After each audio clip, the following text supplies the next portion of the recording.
that black barrier every single day, every weekend, 24/7. It does not matter. Tell them what breaking the black barrier mean, man. What is black, man? What is black? Copper color production, man. The copper color king cash more than money, man. Let's get it. Black king, stand up. But understand what black is. It's the essence, it's the culture. We've been on this earth, you heard? The Bronx was called for Apache. Huh? The Bronx was called for Apache, man. Oh, last breed, bro. We bringing it back, last breed.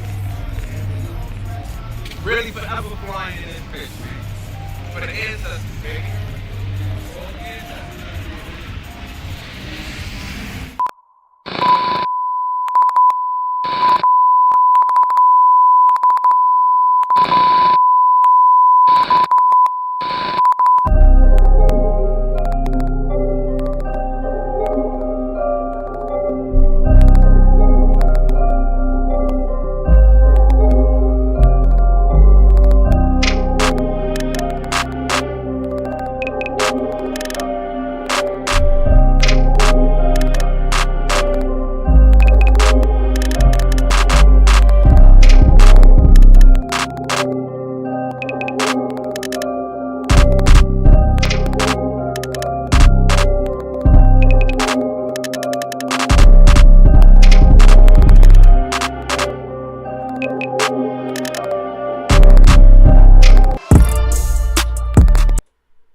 Alright, y'all. What up? What up? What up? What up? What up? What up, man? It's the Copper Color King, man. We back in this bad boy with some more good content, man. We back in this bad boy, man. For those who are going to tune in live, or for those who are tuned in live, man, we back with part 3. The Melungeons of America, man. We talking about them folks, the mixed race folks from down south. Yeah, man. So far, we learned that these people are of Sephardic, Jewish, and Muslim origin, man. Moors, North African, Spanish, French, European Moors, copper-colored swarthy people, mixed race. Yeah, man, we learned a lot about these Melungeon folks. We learned a whole lot, and it's tough because a lot of this ancestry, you know, it follows a lot of black people of America today. You know, you get up with your aunts, you get up with your uncles, you find out, like, I bet maybe your great grandmother or your great grandpa, you know, they come from these societies, right? A society like this. A Melungeon is not like a tribe or like a group of people, like how you would classify a Muslim or a Jew. You know, a Melungeon is just like another way of saying a mulatto. That's what a Melungeon is. It's another way of saying, oh, this person is a mulatto, right? It's not saying like this person belongs to a group of people, to a tribe, or can be classified as such. These folks is mixed race. And when I say mixed race, I'm referring to the Moorish folks who came over here to the Americas, whether they were indentured servants or whether they were slave owners, no matter what it may be, and the American Aboriginals. The true copper-colored American Indian. Right? We mixed in with these folks, right? And when I say we, I like to speak on behalf of my copper-colored brothers and sisters, right? But I want to extend it just a little bit further, right? When I talk about copper-colored, I want to let it be known. We not only talking about American Indians on this side, right? We gotta acknowledge the fact that we have some type of European ancestry. We have to acknowledge it. We have to. As I showed y'all in the last live streams, if you didn't check it out, man, I pulled up the facts behind my own family bloodline, right? I gave y'all a taste of my family's medicine. I showed y'all where my family comes from, right? Where my folks come from. And I have some Melungeon ancestry, right? And some of this being French Huguenot, you know, Portuguese, American Indian, you know, whatever tribe it may be, Tuscaroran, Cherokee, no matter what it may be, I put y'all on. Right? This stuff flows through our bloodline. You know, it flows through our blood. And we got to understand it, right? And the last one, we spoke about a lot of the diseases and stuff that sprung from Melungeon communities, right? Due to the intermixing. The mixing. Things that we weren't supposed to do. You know, we mixing in with other people that aren't of our same DNA or blood type, bringing upon many new diseases and stuff that eventually haunted us here in the future, right? And we could run it back. You know, I'm gonna run it back. We could go through some of those diseases just a little bit more, because me and Cuz, we're gonna do an episode about it, right? Here on the Morals of Money platform, we're gonna do an episode about it. And we're just gonna talk about some of the things that became a problem due to mixing with people that we weren't supposed to mix with, right? According to the Most High, right? We got to keep it within the tribe. But in that same token, man, like I said, we got to acknowledge the fact that we have this European ancestry in our blood. So before I even get into chapter 3 of the Melungeons in America book, right, the Lost Tribe, the Lost Tribes, I wanted to play a clip for y'all real quick, right? And in this clip, we have a copper-colored brother talking about his Melungeon ancestry, right? And this man is almost the same skin complexion as me, probably a little bit lighter, just a little bit, which makes it even more interesting, right? Because he would still be able to be classified as black, right? But a Melungeon is a mulatto. However, this man is a black man.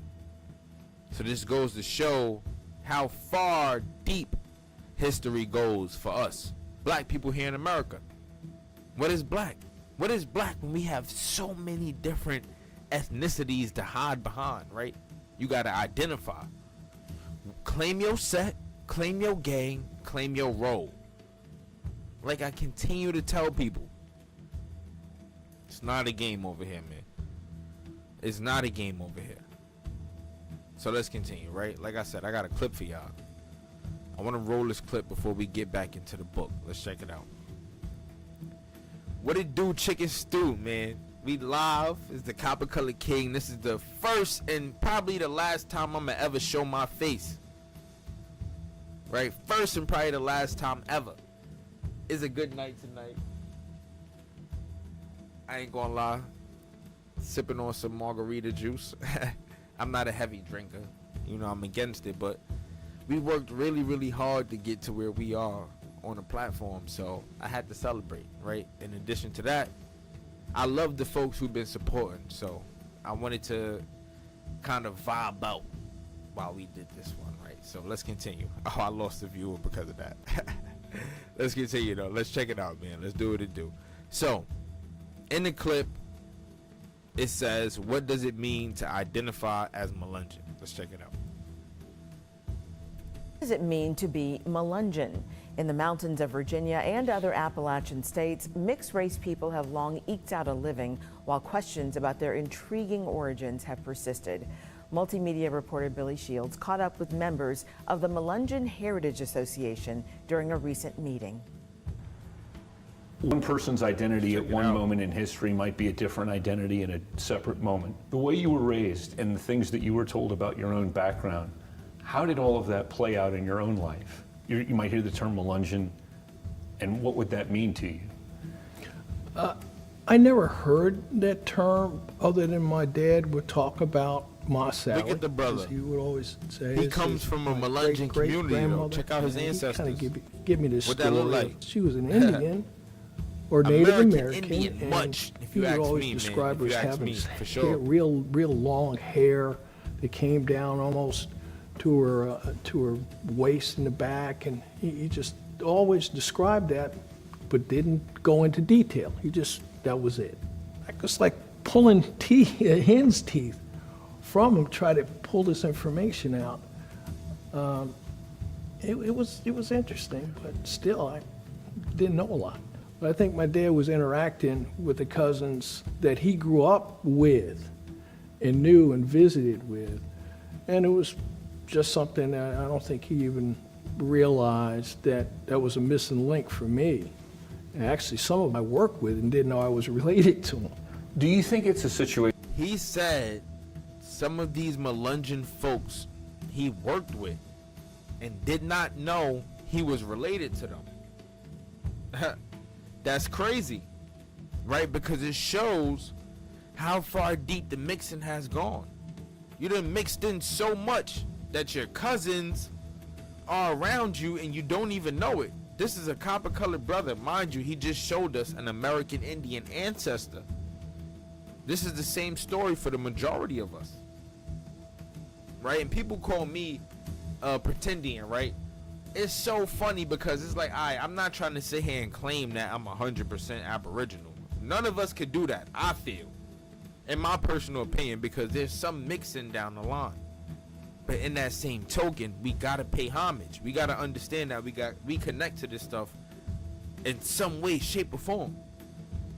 So we gotta pay homage, and we gotta understand where that connection lies. Let's continue. Where there were things that maybe your dad didn't want to talk to you about. Perhaps this was a more complicated narrative than he wanted to go into. My dad really didn't. I think he was more protecting me from a lot of the things and things that were going on during that time. Why? In North Carolina and also in Virginia. Just coming from the north to the south, we always traveled early in the morning. I didn't know why. Of course, cars got New York plates on it. He'd want to gas up in Washington, D.C. first and then make it all the way in. I said, Protecting him from the oh, no, I want to get gas here, not knowing that the racism, segregation, and all those things were taking place at the time. Yeah. So he and my mom both protected, this is a Melungeon community he comes from, mixed race two young kids. It's crazy. One of the things that you sometimes hear among the Melungeon community, some people would say that There are Portuguese sailors that ended up in the mountains, or Turkish sailors, that kind of thing. With the advent of genetic testing, has that changed the identity that's been passed down to you from your family at all? Or is this just, you've done the homework already? I'm still seeking information. Finding out about this, it was just like overwhelming for me. It was just a lot. Race, folks. My cousin Beverly introduced me to a lot of the history and a lot of information, and I've been reading and talking to people and the like, and just to hear about the Melungeons or the Maroon community, so to speak. And Melungeon I pay or attention to people, especially in Virginia, Melungeon when I or go to the Maroon. western part of Virginia, Sure. or even talk other about that other for a second. areas in North Carolina, looking at the bone structure of people, looking at their faces, the eyes and all. I say, oh, look at the cheeks, you know. And I'm looking at all these things, and sometimes I have actually run into somebody that is actually Native American, because I see a T-shirt that they may have, but they're not as dark complexion as I am. And I asked them, you know, just strike up a conversation, Listen, and then listen. here we go with, yeah, you know, this is my heritage. But you can see either the European or the African or the Native American mixture in these individuals. And I pay attention to that now. Different ethnic groups will have a sort of a cultural identity. Mm-hmm. How would you characterize the Melungeon cultural identity? I think it's becoming more prevalent. People are talking more about the community as a whole. They're accepting it more, and with, of course, the internet and Google, people are starting to actually receive the truth about what really occurred. That history was purposely, strategically suppressed for certain reasons. That history was purposely, strategically suppressed for certain reasons. Why? Well, of course, it's to cover up the true identity of the American black man, the black American, the African American. It's to cover up the true identity, because the minute we find out what we connect to, that's the very moment we disassociate with whatever indoctrination they got going on over there, man. That they got going on covering black people. It's so much that goes into history. And they covered it up. They suppressed it for certain reasons. The brother just pointed it out for y'all, man. Let's continue. And the theory, if you had just an ounce or less of either Native American blood or African blood, then they pick and choose. If you were brown skinned like me, so well, you know, he's black. They put me in that category, but you know, we're all kind of mixed up in that. But the community at large is starting to grow. It's starting to expand, and the truth is coming out. And I think it's really getting to the point where people are really curious. They want to know, but also once they find out the truth about this particular community and how the triracial community is actually all over the United States and actually all parts of the world. It's like, hey, you know, let's accept it. It is what it is. We can't turn back the clock, so to speak. As far as your own... All right, so we heard what the brother just said.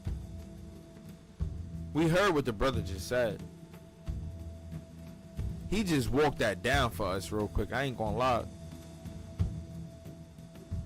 They suppressed the history in order to cover up their indoctrination. They suppressed it.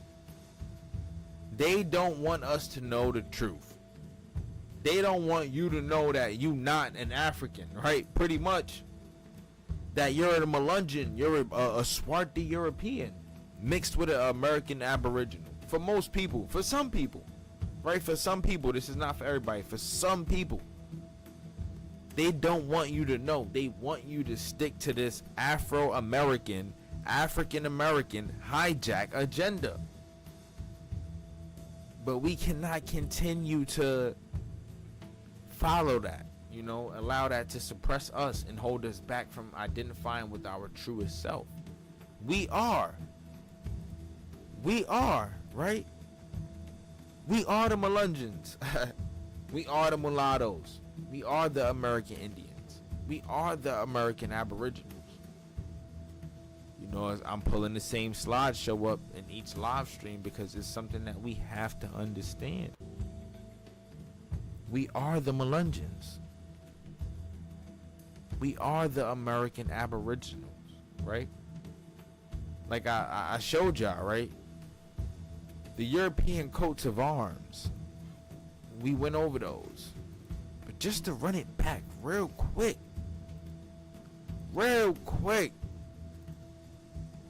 I just want to show y'all. What do you have here? Swarthy Europeans, man. Black people from Europe. What book is this from? The European coats and crests of arms. Right? Great Britain and Ireland, Dominion of Canada, India, and Australia. People really be thinking that I be really capping, bro. I be ready to turn up. Because I can sit here and talk about this all day. All day. Right? Without nothing to show for it. Without nothing to prove. But then at the end of the day, I'ma always be able to back out that fire. Right? And we're gonna go into something nice real soon.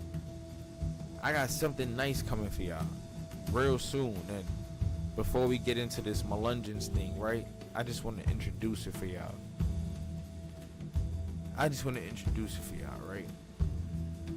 Now I have a discourse. This is a discourse on the American Aboriginals being the descendants of the lost tribes of Israel. And then from this, we're going to transition into basically the snake, the serpent, and sun worship here in America. Quetzalcoatl. Yeah. There was a Jesus in America before there was a Jesus over there in the East. All of that. But yeah, like I said, man, we are back into the book Melungeons, the last lost tribe in America. And in this part, we're going to talk about 1492 and why that was a propitious year, as it states in the title. Why it was a propitious year. Why it was a good year for the Europeans who traveled over here to America. We're going to dive deep into it, right? And I haven't read into this chapter myself, so we're going to learn about it together. We're going to learn more about it together, right? And from what I know about the European era, before coming to America, we have the Inquisition, the expulsion of the Moors, we have the religion wars, shall I say, where we have Catholic peoples fighting against Muslims and Protestant Christians, people who do not want to convert to Catholicism, right? And a lot of these people being crypto Jews behind closed doors. That's what it is. As a matter of fact, let me just show y'all real quick. What is a crypto Jew? A crypto Judaism is a secret adherence to Judaism while publicly professing to be of another faith. Practitioners are referred to as crypto Jews. The term, right, let's continue, is especially applied to historically Spanish and Portuguese Jews who outwardly profess Catholicism, also known as conversos or Marranos. Marranos, Maroons, Mulattoes, Melungeons, all the same thing. What is a Marrano? A Marrano is one of the terms used in relation to Spanish and Portuguese Jews who converted or were forced by Spanish and Portuguese crowns to convert to Christianity during the 15th and 16th centuries. See, right? Like all of these words, they give multiple words the same type of definitions, right? But they switch it up by giving it different classifications, right? The same thing with the race system here in America. Black, white, African American, Asian American, Spanish American. Different classifications to switch things up and eventually confuse you so that you don't know where you come from. You don't understand your family's ancestry for these specific reasons, right? And it sucks. I understand it sucks. Trust me, I feel the same way. It sucks for me because I love to learn, right? And I would love to learn more about my family. But I can't because they done hidden my family's ancestry behind this black classification, right? Thank God I've been doing the research because I've been able to find out more than what they would have told me or taught me if I was in school. Due to finding out information like this. We know what a Marrano is. We know what a crypto Jew is. It's the same thing. Basically, it's the same thing. And we understand that in Europe, people were being forced to convert. And those who did not convert were being shipped off as slaves here to America, or being tagged into indentured servitude contracts. So being that they work over here in America, they work for their freedom here in America, pretty much. They work for their freedom. They work for assets. They work for wealth. That's what that was. That's who these people, these Melungeons, this is who they are. This is what they come from. Crypto Jews, Marranos, Moors, Blackamoors, Mulattoes. It's all the same thing. Right? But let's get into the book, man. I'm tired of holding up, man. This one gonna be a good one. Like I said, I didn't even read this chapter myself, so we're gonna learn together. And the more we learn, the more we understand his story, like his story, the story that he told. We understand his story, and then we connect the dots with our story, and then we put it together so that it's no longer a mystery. That's how things work. Let's continue. All right, so chapter 3, 1492, a most propitious year. The closing decade of the 5th century, and the year 1492 in particular, were momentous for world history. In closer section, 3 events occurred that were to have profound international implications and the affect especially the people who would become Melungeons. Right, let's check this out. First, the last Muslim stronghold in Spain, Granada, fell to the Christian reconquest on the 1st of January of the year. Moors across the Iberian Peninsula were faced with the necessity of either converting to Catholicism or leaving, dipping off to where? Right? Places in Africa, places in Germany, places here in America. Right? As a matter of fact, a lot of people don't even know this, right? A lot of people eventually, right, that were shipped off from West Africa came from Europe. They weren't even Africans. They just got caught up in Europe. They got caught up from running away, right? They were basically POWs, and they got shipped off here to America. Why? Because the kings and queens over there in West Africa ratted them out. Why? Because they were already under Muslim and Christian domination, right? Or even Catholicism. They were already indebted to the Catholic crown. Remember, America got colonized first. These people in other places been kissing ass, and that's just the truth. Right?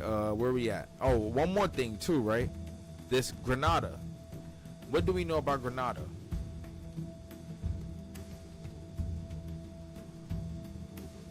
Moorish Granada. What can we find out? And I know I have some information on this. Maybe we might have to come back to it. We might have to come back to it. Let me see. Let's check it out, y'all. What we got?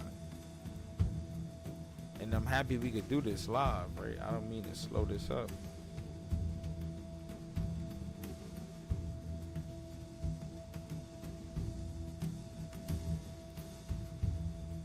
Right, like I told y'all, the last Moorish ruler, and peep the whitewash photo, right? We know this is whitewash because this same photo is the same whitewash photo that you would see of Jesus, right? Of Jesus. Whitewash. Look nothing like this. I'm pretty sure he looked nothing like this, 100%.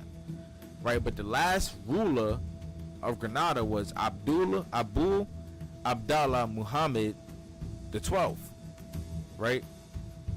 Known in Europe as Bobadil, Spanish rendering the name Abdallah, and he was the 22nd and last Nasrid ruler of the Emirate of Granada in Iberia. Muhammad the 12th was the son of Abu First Hassan Ali, Sultan of the Emirate of Granada, whom he succeeded in 1482, as a result of both court intrigue and unrest among the population at large. Muhammad the 12th soon sought to gain prestige by invading Castile. So okay, he sought to gain popularity by invading the kingdom of Castile, the Spanish crown, but was taken prisoner at Luciana in 1483. Muhammad's father was then restored as ruler of Granada, to be replaced in 1485 by his uncle Muhammad XIII, also known as Abdullah ez Zagal. Muhammad obtained his freedom and Christian support to recover his throne in 1487 by consenting to hold of Granada as a tributary kingdom under the Catholic monarchs. He further undertook not to intervene in the siege of Magala, in which Magala was taken by the Christians.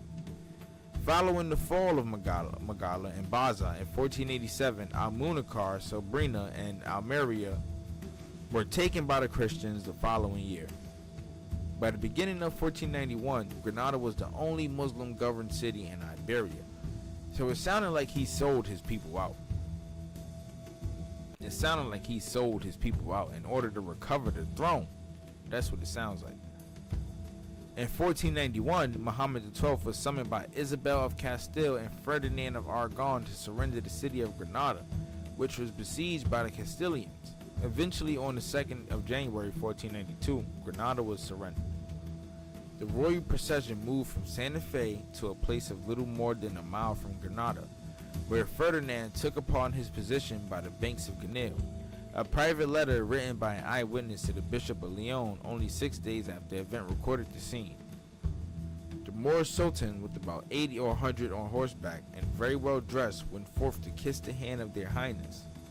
According to the final calculation, the key to Granada will pass into Spanish hands without Muhammad XII having to kiss the hands of Los Reyes, as the Spanish crown couple Isabel and Ferdinando became known.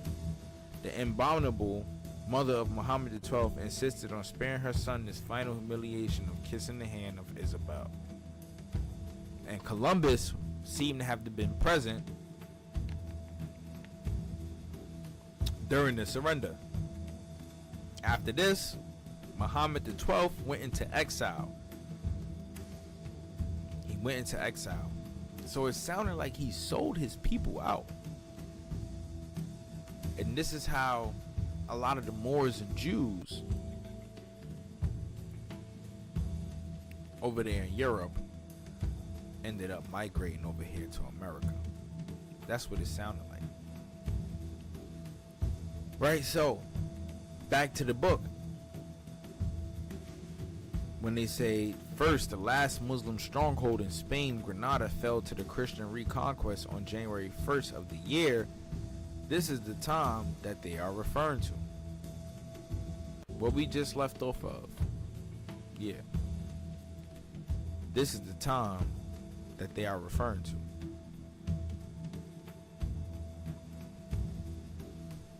And it's crazy, right? It sounded like he sold his people out. That sounds crazy, right? And for those who have information on this, I haven't even gotten to the books yet of the situation over there in Europe. I haven't even gotten to those yet. I'm gonna get into those real soon though, and we're gonna take our time with it, right? Because we don't want to talk about this stuff like we know it all.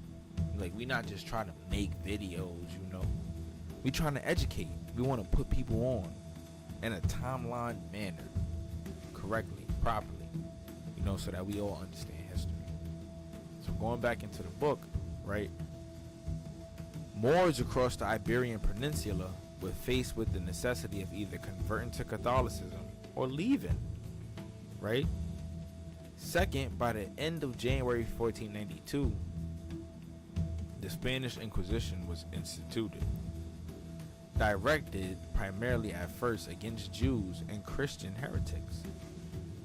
The Inquisition set out to enforce rigid adherence to Catholic precepts across the country. Third, on the 3rd of August 1492, Cristobal Colon, and I got a video dropping too about this brother, right? Christopher Columbus, that's not his real name. That's not his real name. And on top of that, he was Italian, right? He was of an Italian descent. He was also a Moor, right? An Italian sea captain set sail across the Atlantic in 3 ships with 90 sailors on an expedition to find a Western Ocean passage to the Orient, to the Orientals, to Asia, quote unquote. His quest was financed by the Catholic monarchs, Queen Isabella and Prince Ferdinand of Spain. Thus, in this one fateful year, we have set forth the 3 forces central to creating the Melungeons: Moors, Jews, and the New World. We see nothing here about any Africans. Not to discredit it, right? But like I spoke about in the last one, I put folks on. I let folks know, right? When you're describing a mulatto, you're talking about a blackamoor and an American Aboriginal. That's what creates a mulatto. Not an African and a European. They want to call it an African, right? To distance black people from Europe, because they don't want black people to know how important they was in this time period. In this specific time period, they don't want black people to know how important they were. And that's all facts. If I'm lying, I'm dying. If I'm lying, I'm flying. This is all facts, right? Let's continue, right? Thus, in this one fateful year, right? Oh yeah, Brent Kennedy's analysis, see chapter 1 above, has already provided us with an excellent overview of how these events coincided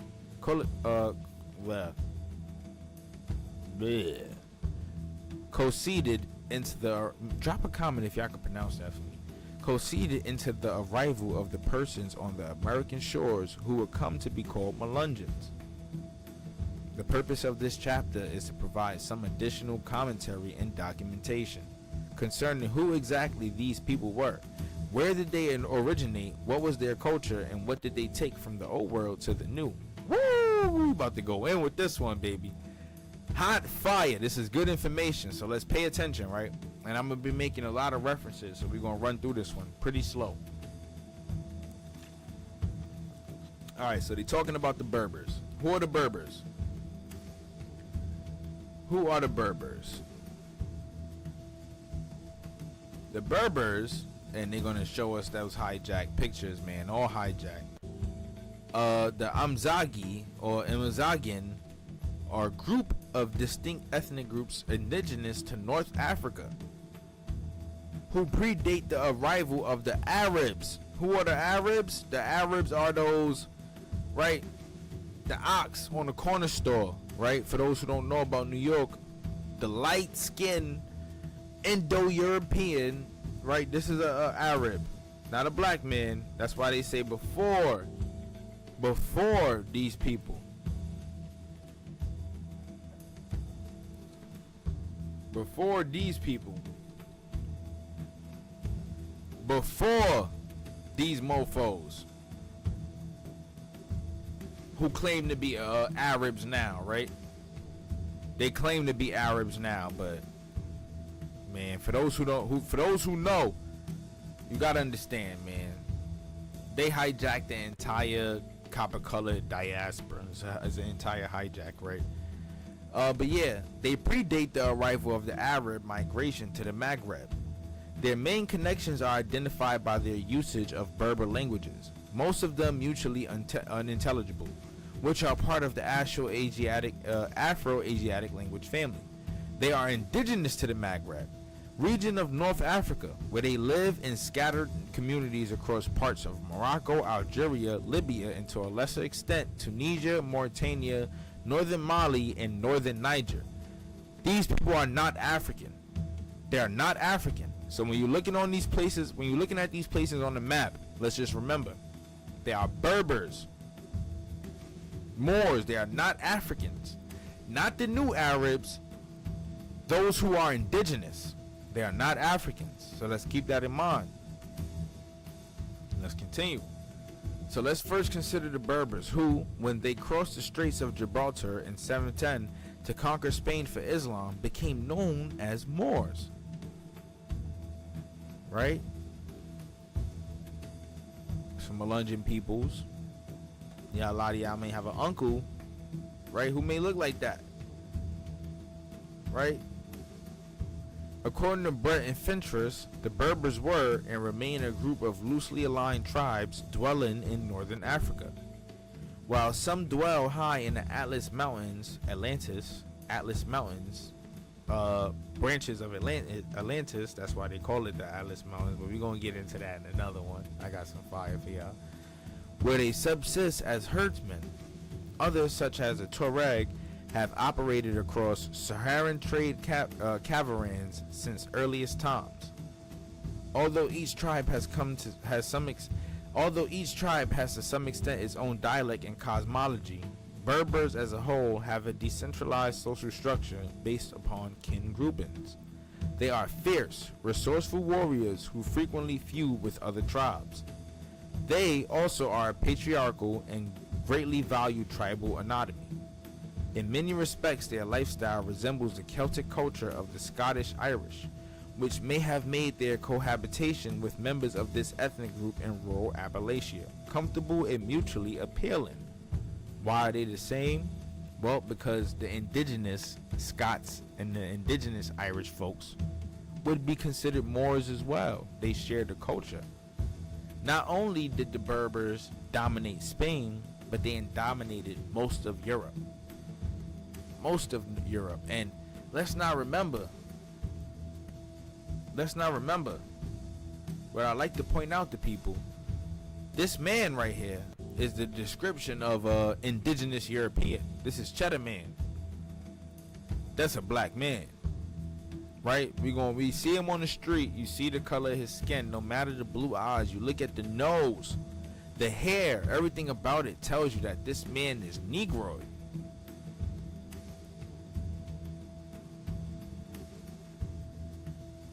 So, it's a possibility, maybe it's similar to the Scottish Irish because it's all aboriginal to the same people.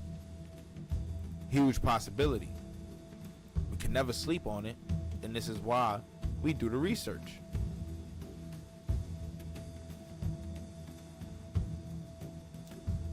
Although the Berbers Moors were ostensibly Muslim, Brett and Fentress rarely observed that this was for many a fragile religious commitment. Much like the quasi-Christianized Celts, the Berbers were at heart an animistic people, seeing spirits dwelling in the landscape, stars, moon, sun, animals, and vegetation. Yeah, they were sun worshippers. The North African Moors, the Berbers, those tribes were sun worshippers, a lot of them. At least according to my research. Well, I guess we're going to learn more, right? Physically, they were and are distinctive in appearance. Typically, Berbers are dark-skinned and dark-haired, have wiry, slender bodies, high cheekbones, long, narrow heads with high foreheads, and slender nostrils. They are dark-skinned dark hair, slender bodies. However, this does not mean that these people are African. Let's just keep in mind, melanated people existed all over the world, and this proves it. This proves it. Even now, those who claim Moorish or North African descent, this right here just goes against who they are overall, because they don't look like this description. Black people in America look like this description, right? And they're saying, right, this is very close phenotypic examples would be to the Melungeon descendants. See photos, previous page. Right, so these people, they saying they have dark complexion with dark curly wavy hair, just like our ancestors, right? Even though they might look light, they might look light. It's a possibility, man. That these people, I don't know, these pictures look a little crazy to me. I ain't gonna lie. Look, I would be that classification of what they talking about, 100%. But let's continue. Berbers were and are nomadic people. In the past, they relied little on agriculture and more on maintaining herds as part of a subsistence transhumance lifestyle. They traded in sub-Saharan slaves, salt and gold. Traditional Berbers wore woolen plaid scarves beneath a black burnous or a hooded cape. They were excellent horsemen and migrated to the Iberian Peninsula in complete tribes. And what that describes, well, let's just give it a look. What do I got for y'all? Let me see if I can show y'all. Let's make it pop up. Let's make it pop up.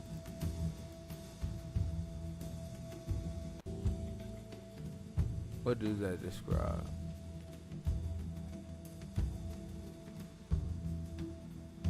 You know what? I thought I had the photo, y'all, but I might not have it. Just to show, I might not have it. But we can get up out of that, right? They basically describing the Moors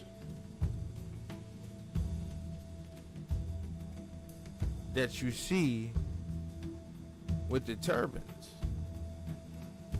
These folks. That's what they did. Not these folks. These folks. 1, 2, 3, 4, 5. Right? And if we want to take it and get more technical,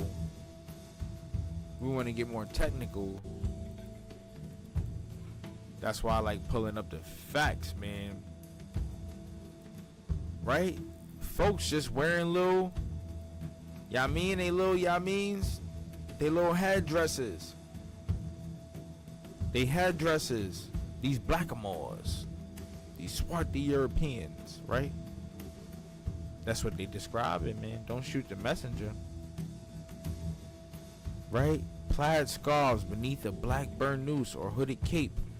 Excellent horsemen. They migrated to the Iberian Peninsula in complete tribes. The Berber aesthetic, as evidenced on pots, carpets, and jewelry, consists of complex geometric forms.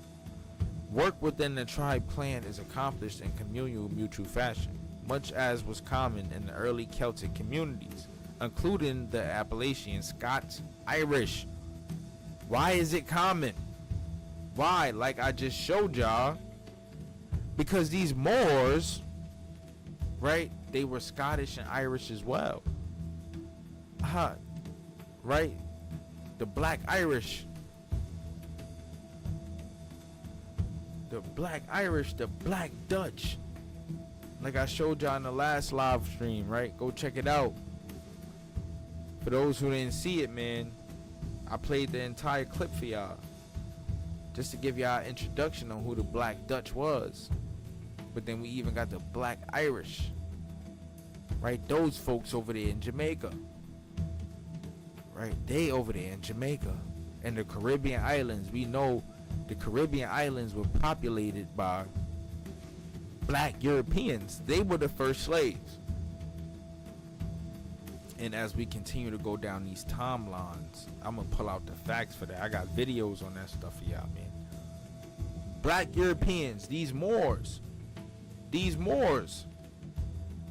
Celts, these Celtic peoples, these Picts, these swarthy Europeans, they were the first slaves in Europe. I mean, that's how I know I'm a little tipsy. They were the first slaves in the Caribbean islands. Without a doubt. Without a doubt. And we're going to talk about it more, man. I just need those people that tune in. I need y'all to remain tuned in. Stay tuned in.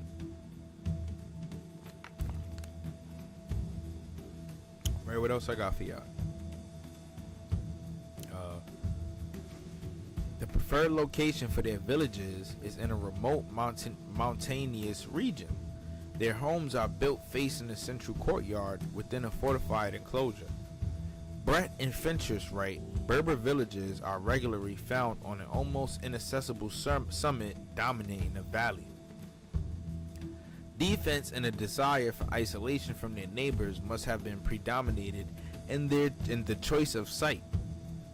The migration into the mountains resulted from an acute sense of threat from neighbors as well as predatory nomadic tribes, and it created an extremely high population density. So they basically saying that these Berbers, they took their nomadic living and they brought it over here to the Americas. Basically, they brought this style over here with them to the Americas, which explains how they ended up in the mountainous regions of Appalachia. Now, you look at the people in Appalachia now, they don't look like Moorish black Americans. That's because things have changed over time. You know, most of us live in hoods. You know, areas like you know, poverty-stricken areas. Even though some of Appalachia is poverty-stricken, we live in hoods. And a lot of our families left these areas over the course of time. So things have changed.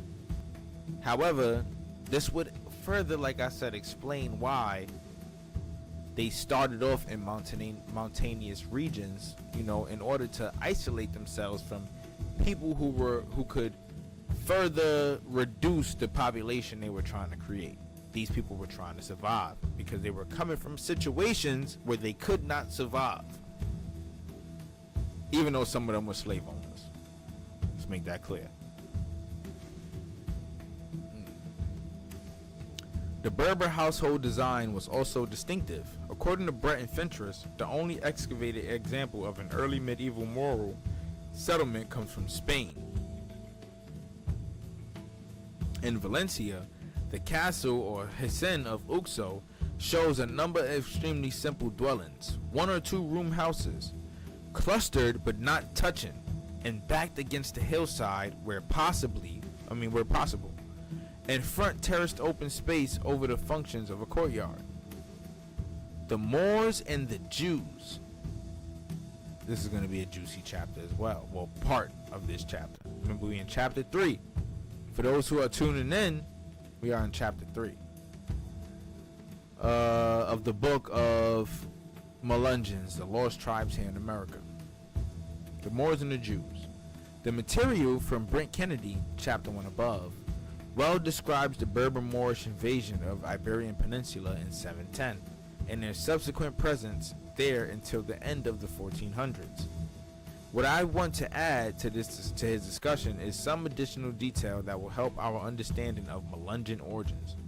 First, according to Fletcher, we must recognize that the Berber Moorish influx into Iberia during the 8th century was massive, likely around 1 million persons, 1 million Berber Moorish people migrating into Iberia, migrating into Europe. 1 million. So you already know the population there about to skyrocket. People about to start mixing, assimilating, cultures about to start changing, merging, different religions popping up, people fighting. These are the things that happen when you have stuff like this going on. you could kind of say that these Berbers or that Moors are invaders. Sort of, kind of. Right? However, this is where a lot of our ancestors, this is where they come from. They come from these Berber, Moorish, and also American Aboriginal, like I said, Celtic, Bretonnish, French, Germanic societies, right? It was likely around 1 million persons, if the entire entourage accompanying the 200,000 warriors is considered. This immigration was supplemented by additional large-scale arrivals of Berber Moors in 950 and 1170. Thus, by the 1400s, a sizable percentage, perhaps 1 in 4 Iberians, was of Berber Moorish origin.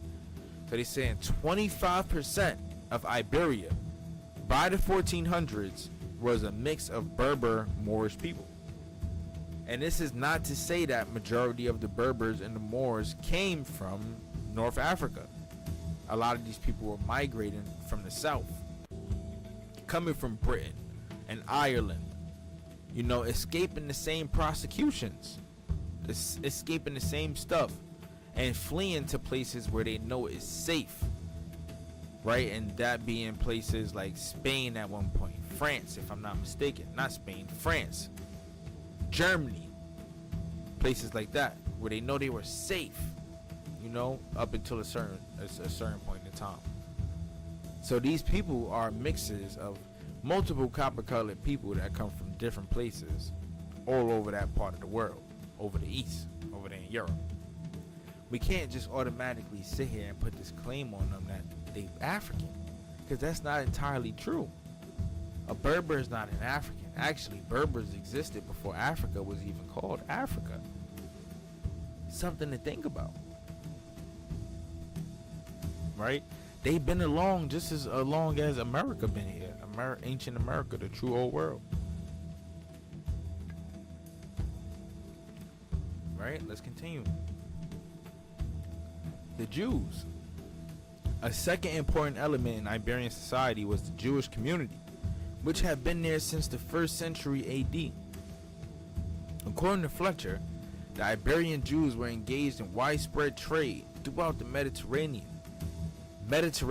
We know the Sephardi. These Iberian Jews, the Sephardi, they were merchants. Right? A Jew could sell you anything.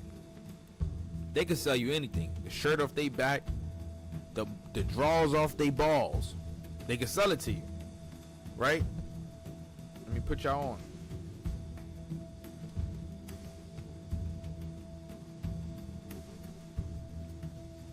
And I hope the music ain't too loud. Right? What this says. So, the Sephardi Jews in the Netherlands. The community of Sephardi Jews in the Netherlands, particularly Amsterdam, was of major importance in the 17th century. The Portuguese Jews in the Netherlands did not refer to themselves as Sephardim, but rather as Hebrews of the Portuguese nation. The Portuguese-speaking community grew from conversos, Jews forced to convert to Catholicism in Spain and Portugal. They were fleeing to the north, like I told y'all, right? Who re-Judaized under rabbinical authority to create an openly self-identified Portuguese Jewish community. As a result of expulsions from Spain in 1492 and Portugal in 1496, as well as the religious persecution by the Inquisition that followed, many Spanish and Portuguese Jews left the Iberian Peninsula at the end of the 15th century and throughout the 16th century in search of religious freedom. Some migrated to the newly independent Dutch provinces, which allowed Jews to become residents. Many Jews who left for the Dutch provinces were crypto Jews, right? People who were practicing, under certain banners. We spoke about that. Others been here since New Christians, who despite their conversion were targeted by old Christians as suspect. Some of these sought to return to the religion of their ancestors. Ashkenazi, and that's something different. Alright, so we understand these Sephardi, these were merchants. That's what I was trying to tell y'all. Sorry. So what it says, Amsterdam became one of the most favored destinations in the Netherlands for Sephardic Jews because many were merchants and traders. These were the big money getters. These were the big money getters. They went after the big bucks. That's who these Jews were. The Sephardi. They went after the big bucks. So, when they say the Iberian Jews were engaged in widespread trade throughout the Mediterranean, these merchants were dominating the trade across the Mediterranean and generally enjoyed better treatment under Islamic rulers than Christian regimes. Why? Because they was ducking. They was ducking that. They was trying to get away from that because they was trying to get these Moors and Jews to convert.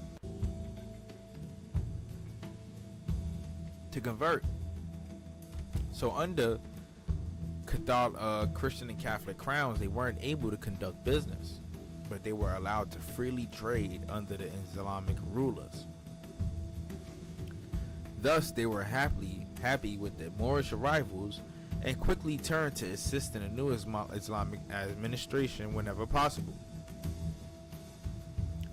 Together, the Jews and Moors of Iberia constructed an intellectual, economic, and aesthetic enterprise that was without parallel in the contemporaneous world. Mining, metalworking, ceramics, glass, woodworking, leatherworking, silk and woolen textiles, papermaking, bookmaking, architecture, and ivory carving all flourished in Moorish Spain, while medicine, mathematics, poetry, philosophy, astronomy, and navigation reached new heights of development. So this is what they talking about. When they talking about the Moors dominated Europe, they wouldn't have done it without the Jews. Moors weren't only Muslims. Right? Together. They worked together. This is what history doesn't tell us. They leave this stuff out. That's why I said. That's why the brother said. They leave it out. They leave it out so they could further their agenda. They don't want us to know or ever understand that we were once these powerful people. We held it down this much. In addition to us already being American Aboriginal, mixed race, a lot of us, some of us, we also held it down over there on that side, big time.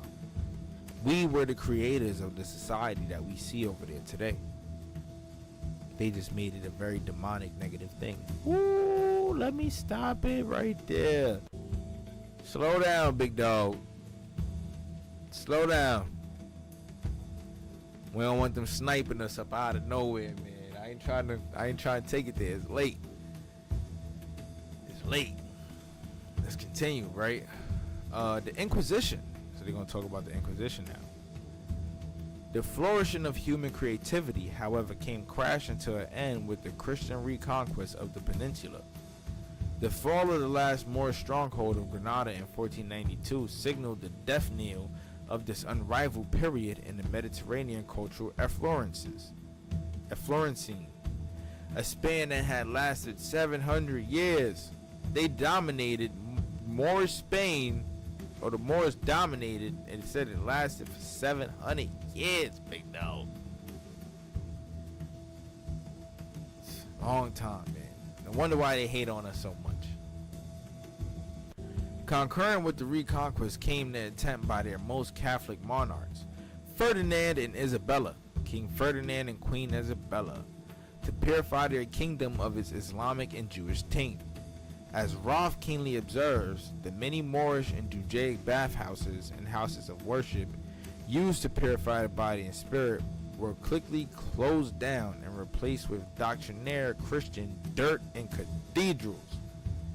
They replaced the place where you clean your body and you worship the Most High. They replaced it with dirt and cathedrals. They wanted you dirty while you went and worshiped the Most High or worshiped their God. They wanted you dirty. They did not want you in there washing that stink air. You were supposed to wash that stink air first, and then go into the house of worship. Because we don't give thanks to the Most High with dirt on our knees and dirt in our nails and just dirty in general. You know, you got to clean yourself up, be presentable. when you present yourself in front of the Most High. We didn't do stuff like that. They did stuff like that. Right? They and them and they wild men ancestors. First Jews and then Muslims were subjected to heavy taxation, right? Heavy taxation. And then forced to convert to Catholic Christianity. However, as Roth also notes, these conversos continue to practice their religions in private, and importantly for our Melungeon thesis, they continue to marry exclusively among themselves to keep the blood within the family. They didn't want their blood tainted. Eventually, when they came to the Americas, though, it happened anyway. Now, my thing is, could this be due to the fact that when they encountered the American Aboriginals, they saw so many similarities? It maybe made it easy for them to merge together.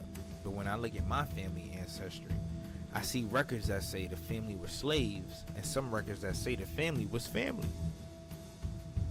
So I gotta do more research. I gotta find out what it was. Were they slaves or were they family? Because it will honestly put a lot of this into perspective. The vast majority had accepted Christianity only to escape death and remained at heart as Jewish as they had ever been. They took their children to church to be baptized, though they hastened to wash off the traces of operation as soon as they returned home. They would go to priests to be married, but they were not content with the ceremony and arranged another in privacy of their houses afterwards. Who knew that stuff like this was going on? So, what we gotta understand is that you have a lot of families out here today, Christians to the bone, but their ancestors was doing shit like this. Their ancestors was doing stuff like that.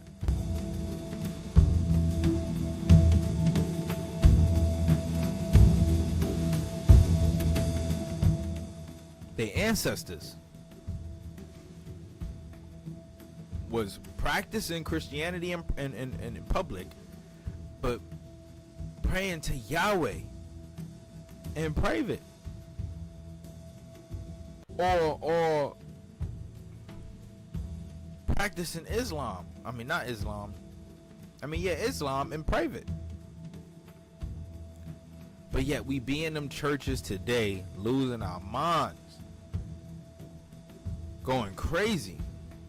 It's crazy how history works, because take a look at that. We went from practicing our religions in private to openly worshiping theirs.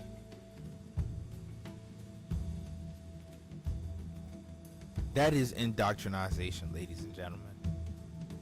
That's what that is. Proof is in the pudding. And I want people to understand that. But we're not going to continue. We're not going to stay stuck on that. Let's continue. Right? They would go to a priest to be married, but they were not content with the ceremony and arranged another in the privacy of their house afterwards. Behind this outward sham, the recent converts remained for the most part nearly as Jewish as they had ever been. They kept all the traditional Hebraic ceremonies, and in some cases down to the least details. For the most part, they married exclusively among themselves. They consorted familiarly with the former religionists, often continuing to live in the same quarter. Alternatively, they would form religious associations with titulary Catholic objects, and under the patronage of some Catholic saint, use them as cover for observing their ancestral rites. They were doing whatever they had to do to continue practicing what they felt what was right. But still, in public, you could think that I'm a Christian, Catholic, whatever, but you know I'm gonna go home and do my thing.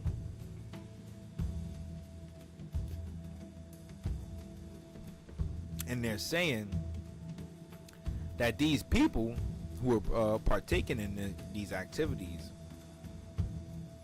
were merged into the Melungeon societies, which a lot of black people come from. So cheers. This is your ancestry, black man. Let's continue. By descent and belief, or largely in practice, they remained as they had ever been before the conversion. They were Jews in all but name, and Christians in nothing. Let's borrow again. Sorry, y'all. Brief intermission. Let's wait this one out. Just hold your horses. We right back in it. We're gonna be right back in it. Let's get into it. Oh, told y'all. Took little to no time. Where we at? Let's continue. Right? So, let's continue.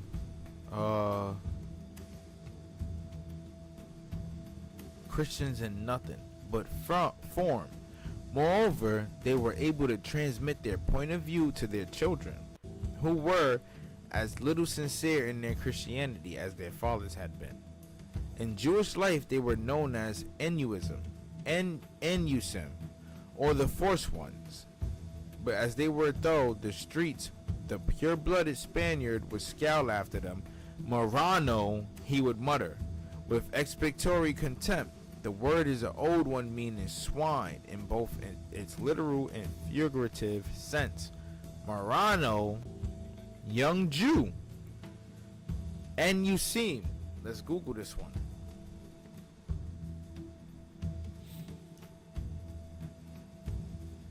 Okay, is a legal category of Jews in Halakha who were forced to abandon Judaism against their will, typically while forcibly converted to another religion. The term Enusim is most properly translated as coerced or the forced. So Enusim, thank God we Googled that, means the forced.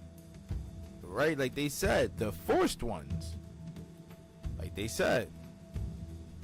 So, let's run it back. They were able to put their children on, who were little sincere in their Christianity as their fathers had been. In Jewish life, they were known as the forced ones. But as they were through the streets, the pure-blooded. But as they went through the streets, the pure-blooded Spaniard would scowl after them. Marrano, he would mutter, with expectory contempt, calling them swine, because they're practicing their Judaism in private. These are copper-colored men, though, by the way, y'all. These are copper-colored men. They described it for us. These dark-complexioned men. All right, let's continue. However, after the 1492, the Inquisition began its work in earnest. Secret Judaizers were rooted out and subjected to brutal tortures and often death. Hundreds of thousands of conversos fled to southern France, Portugal, Italy, North Africa, and Turkey. Told y'all, they were fleeing all over the place. And this is tough too, because most Turkish people, you would see them to be Caucasian, right? But now that we know and understand that a lot of them were fleeing to Turkey, they stated that some of these Melungeon peoples were coming from Turkey. Now, were they the Caucasian Turkish man, or were these copper-colored Turkish men and women? Now we got to get down to the root of that. We got to understand, because this would make sense. This would bring them back to the root, bring them back to where they truly come from, right? By the mid-1500s, Portugal, too, had begun its own Inquisition, and waves upon waves of conversos fled from that country as well. Ironically, many of the Portuguese conversos crossed back into Spain, from which their ancestors had escaped 50 years earlier. The re-arriving conversos called themselves Portuguese. Uh-oh. Big drop. Big drop. So what? You telling me these Portuguese are these Jews? These Jews and Moors? These Moranos? These crypto Jews? These people practicing they stuff in secrecy? That's what you telling me a Portuguese man is? Like I told y'all, right? Like I told y'all, just to go back into it real quick. I just want to go back into it real quick. My family ancestry alone. Real quick, y'all. Real quick. Let me take my time with this, right? Let me take my time with this because we gotta make it make sense. The math is not mathing. The math is not mathing. I need to understand, right? We gotta understand. So, in my family alone, they called Emmanuel Kumbo an African. However, he came here to the Americas in 1600, and in his DNA, they found that he could have had been of a mulatto community, right? Black or mulatto, same thing. Melungeon Portuguese are Irish, along with the Aboriginal American. So, when they state that these conversos,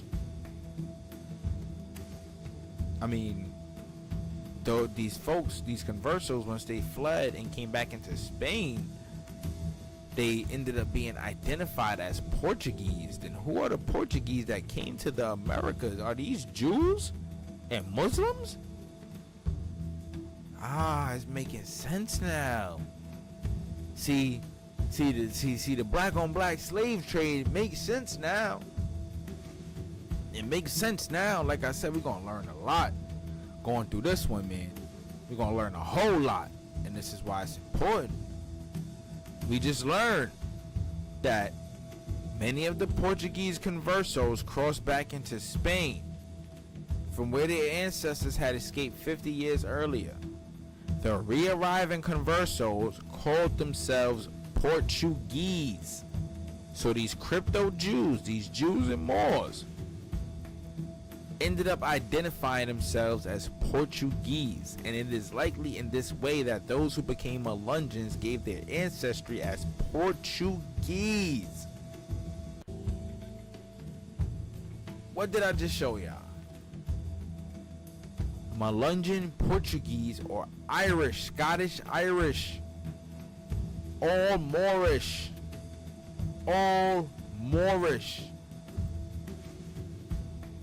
right? At this point, the reader may be wondering why the Jews did not leave Iberia, to which Cecil Roth replies, it would be natural to wonder why the new Christians, persecuted as they were, persisted in remaining in the peninsula. The reason was that it is universally realized that their first step once they escaped would be to revert to Judaism, and in consequence, over a large of that period under discussion, it was forbidden, or at least made extremely difficult for the suspects to leave the country. But notwithstanding this, there was in fact a constant stream of more or less surreptitious immigration. First to Italy, Turkey, and the Mediterranean countries, and a little later to Northern Europe, France, Germany, Holland, and across the North Sea to England. It was to Murano fugitives that some of the most important Jewish communities of the world owed their origin in the first instance. It was to Murano fugitives, crypto Jews, blackamoors, copper-colored peoples, that some of the most Jewish communities of the world owe their origins for their first existence. Man, they owe us everything, bro. They owe us everything. This is what I'm trying to say, man. This is why we got to connect and identify. This is why it was hidden from us. Because the minute you learn and understand what you truly come from, You understand what you have to identify with, or what was left for you. Moors, American Aboriginals, does not matter. Stop calling us African. We can't go by that no more, because we know what's in our DNA. We understand what's in our DNA. And this is the basis of the copper-colored diaspora. This is not to just sit here and pop that indigenous mumbo jumbo like most folks is doing now. We got to identify with all parts, right or wrong, because it's understanding ancestry in a nutshell. We got to understand ancestry in a nutshell, because a lot of this stuff, right, the trauma and a lot of the stuff that played out during these situations is all embedded in us. So look at it like this, right? Imagine wars with American Indians and Europeans and all of this stuff going on embedded in your DNA, because you got an American Indian maternal lineage and a Swarthy European paternal lineage. All of that trauma bundled up into one. We got a lot to heal from. And there's a lot of truth to accept, so that we could come closer to where we identify. This is the point. This is the purpose. I love it. I love it here on this side, man. And y'all gonna love it here too. Just continue to tune in, man. We getting active. Right? But understand this, right? Let's continue. Right, first to Italy, Turkey, and the Mediterranean countries. A little later to Northern Europe, France, Germany, Holland, and across the North Sea to England. We got through that part. For example, of Amsterdam, Hamburg, even London and New York. In all of these centers and in many others, there were in the 17th and 18th century settlements of Spanish and Portuguese Jews, whose descendants in many cases still retain their identity, speaking those languages among themselves, perpetuating in the fogs of Northern Europe something of the stately traditions of Lisbon or Madrid, and from time to time holding special services to commemorate their kinsmen martyred in the latest auto de fe. In some ancient synagogues, indeed with a touching conservatism, a prayer is still offered up on the most solemn occasion of the year, on behalf of the co-religionists in peril at the hands of the Inquisition. The mental caliber of these fugitives may have been gauged by the bare mention of the names of some of their descendants. Benjamin Disraeli, one of the most influential forces in British political life, Benedict Spinoza, father of modern philosophy, David Ricardo, founder of political economy, as well as his successor William Nassau Sr. and Arthur Wing Pinero, one of the greatest figures in modern English drama, with David Belasco in America and Jorge de Puerto-Ricci in France, Benjamin N. Cardozo, Justice of the Supreme Court of the United States. All of these and many, many more were descended from families forced to migrate from Spain because of the Inquisition. Now, let's see. Let's just see something, right? I'm gonna pull up a random name. Let's see if this is whitewashed.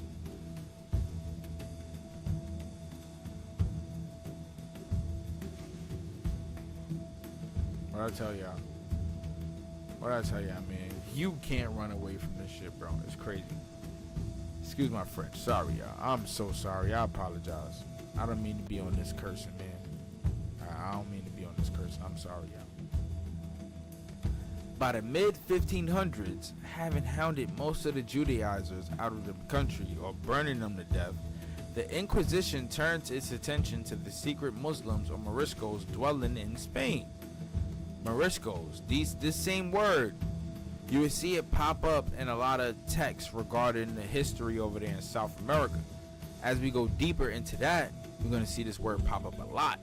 And like I said, they use these words to classify the same groups of people just in different places. Melungeon, mulatto, Moor, Mezizito, Marrano.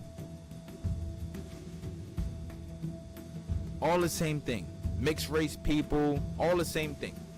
It's all the same meaning, right? The secret Muslims and Moriscos dwelling in Spain in 1556, the Arabic language was forbidden.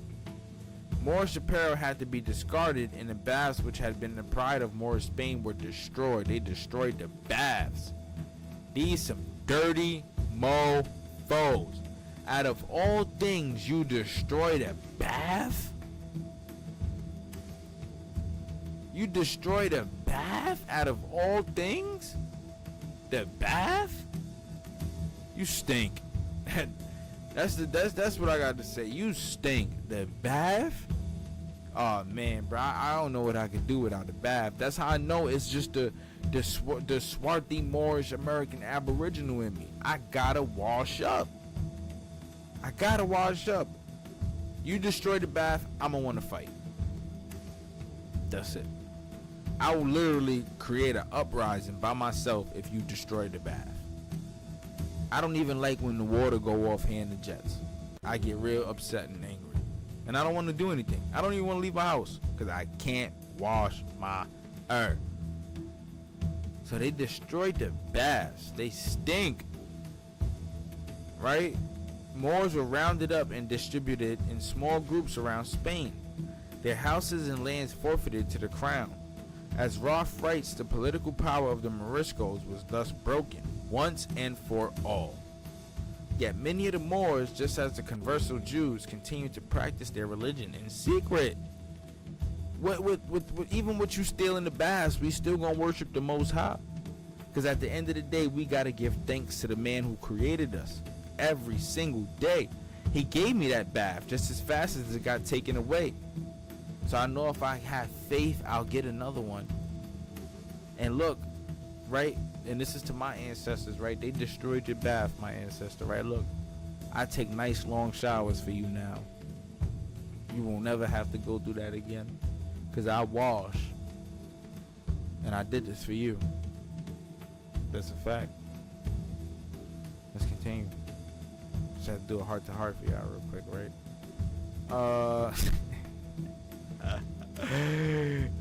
Yet many of the Moors, just as converso Jews, continued to practice their religion in secret.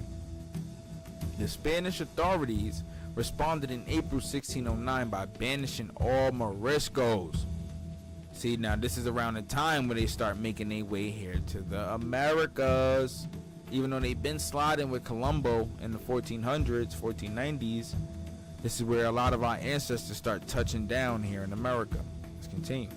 The Spanish authorities responded in April 1609 by banishing all Moriscos. By 1615, between 300,000 and 3 million Moriscos had been forced from Spain. Most fled to southern France, where they encountered those earlier Iberian exiles, the Jews.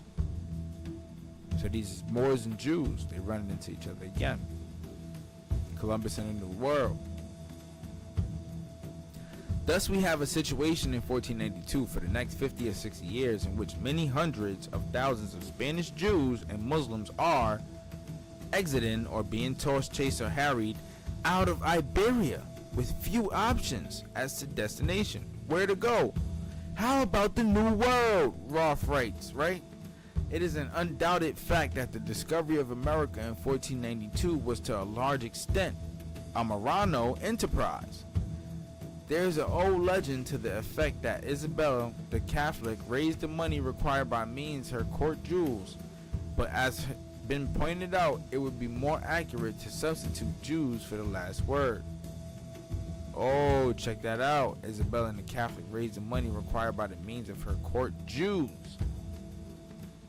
Be that as it may, there can be no doubt that the Marranos had a great deal to do with the genesis of the expedition, the genes, the beginning, the start. Since Columbus of the expedition, the Marranos. Oh, so they had something to do with the expedition. Things are getting juicier. Let's continue. It was one of them, Luis de Centegal, who commended the enterprise to the Catholic sovereigns, actually provided the money for it, and was rewarded by being the recipient of the first report of the discovery of the New World. It was one of them. It was a Marrano who commended the enterprise to the Catholic sovereigns. He proposed the idea and provided the money for it. A Jew, a Sephardi, a Marrano. Oh, we learning. Telling y'all, the merchants, they funded the expedition. Right, it could be a Sephardi, it could be Ashkenaz. We won't know. Let's continue. His colleague and associate Gabriel Sanchez similarly played an important part. Indeed, the only high official concerned with the genesis of the expedition, who was of old Christian stock, had a new Christian wife. Of the personnel of the expedition, many belonged to the same category, including Luis de Torres, baptized the day before they set sail, who was both the first European to set foot in a new land and the first to make use of tobacco. The first European, however, we know, if y'all been tuned in, man, check out my previous live streams. We talked about the Aboriginals, the peace pipes, and marijuana and tobacco. We know we've been. Speaking of, hold on, y'all. We've been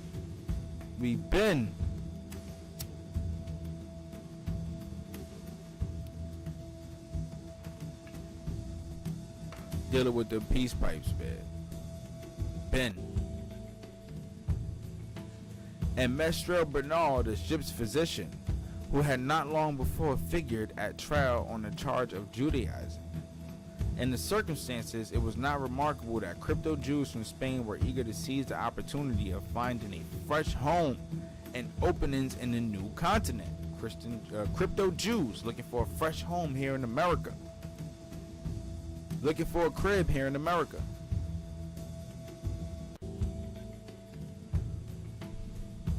That's what they were doing.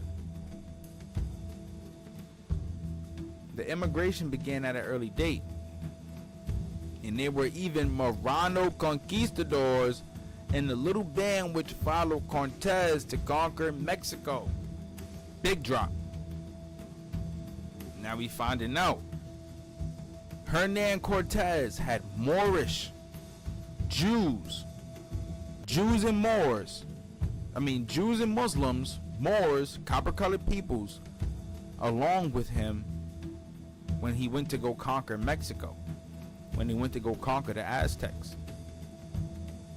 right? And when some of the southeastern United States tribes were driven out of Mexico, some like the Choctaw and Chickasaw, right? They followed Cortez, Jews and Muslim Moors, black people, copper-colored people. Understand that. That's a big drop. But the optimistic hopes which impelled them to cross the Atlantic were ill-grounded, and it was not long before the nightmare of the Inquisition followed them.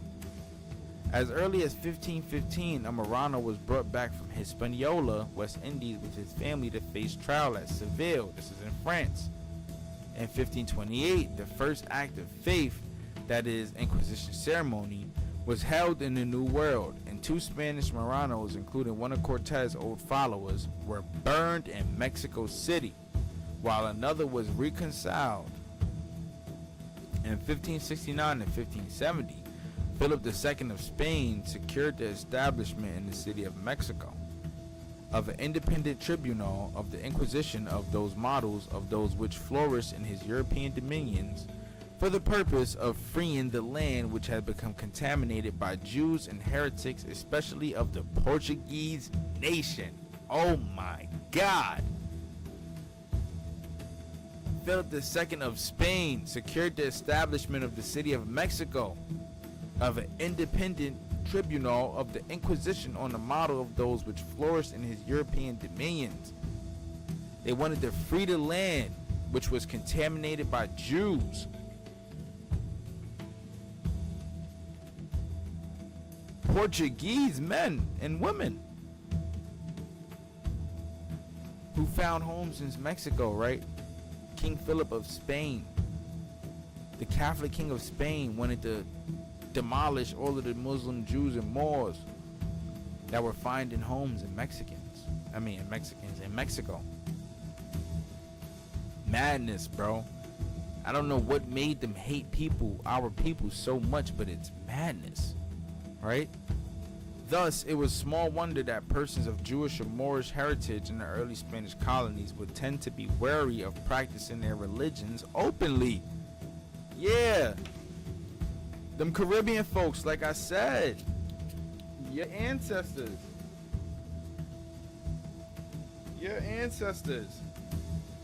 are Jews and Muslims, black people as well. Not Africans.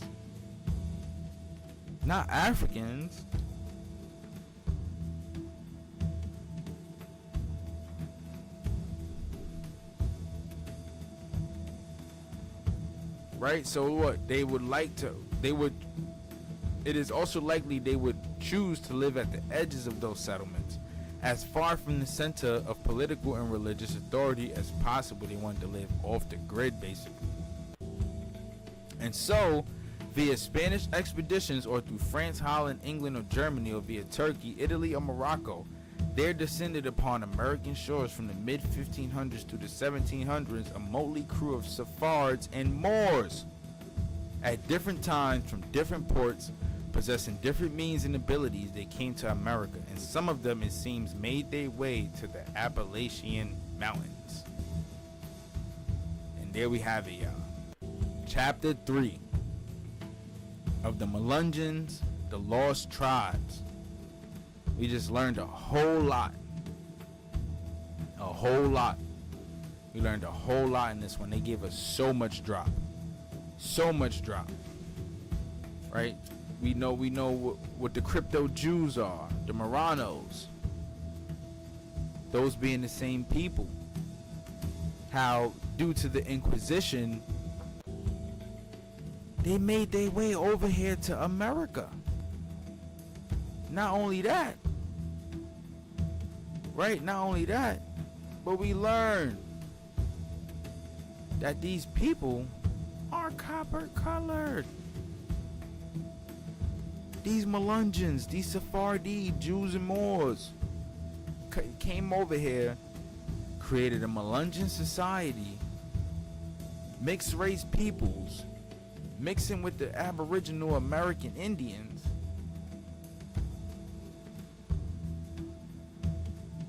creating a society, and then choosing to live off the grid. Thus how they ended up in the mountains. However, today, these same people can be classified as black. Like I told y'all.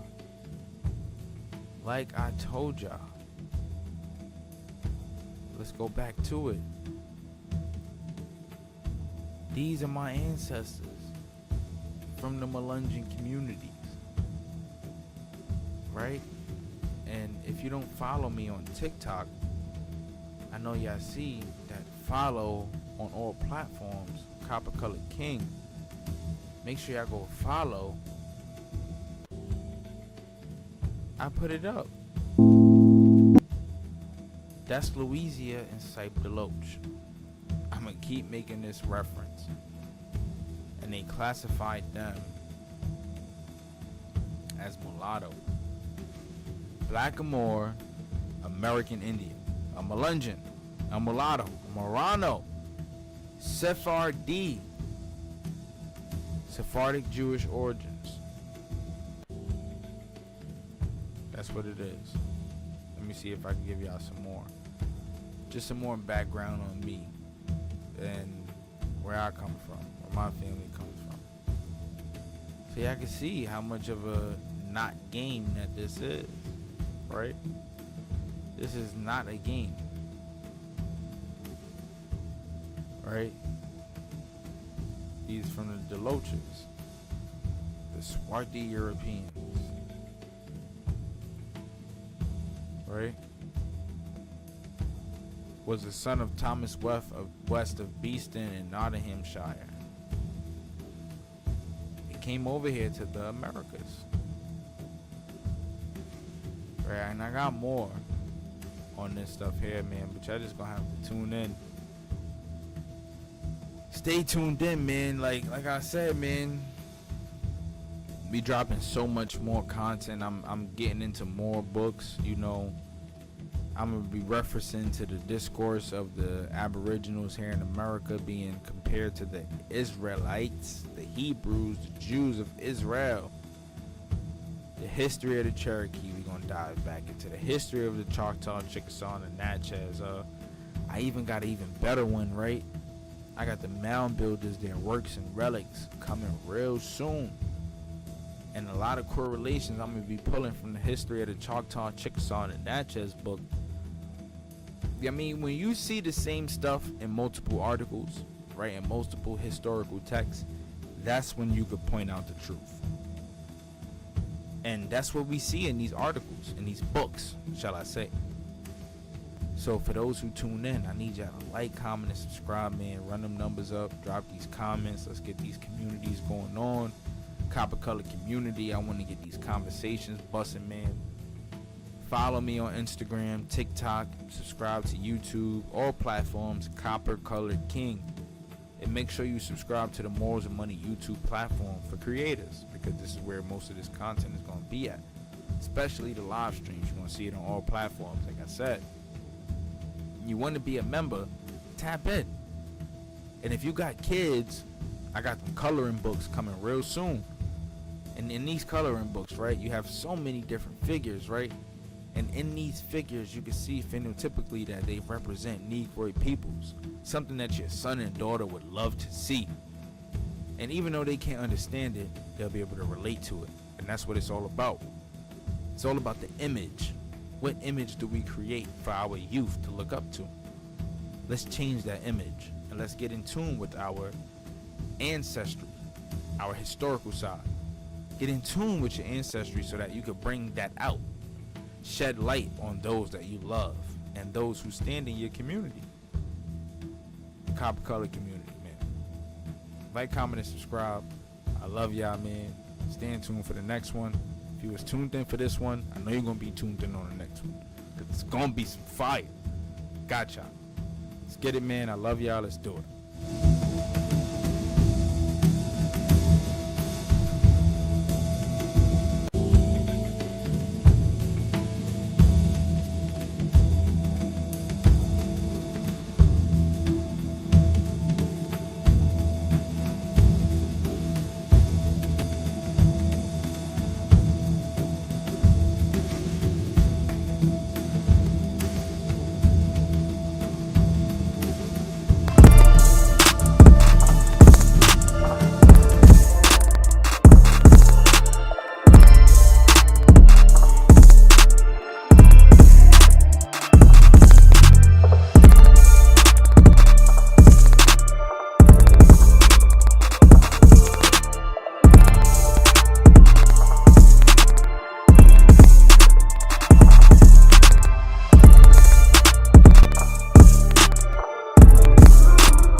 Every single day, every weekend, 24/7, it does not matter. Tell them to break the black barrier mean, man. What is black, man? What is black? Copper Color Productions, man.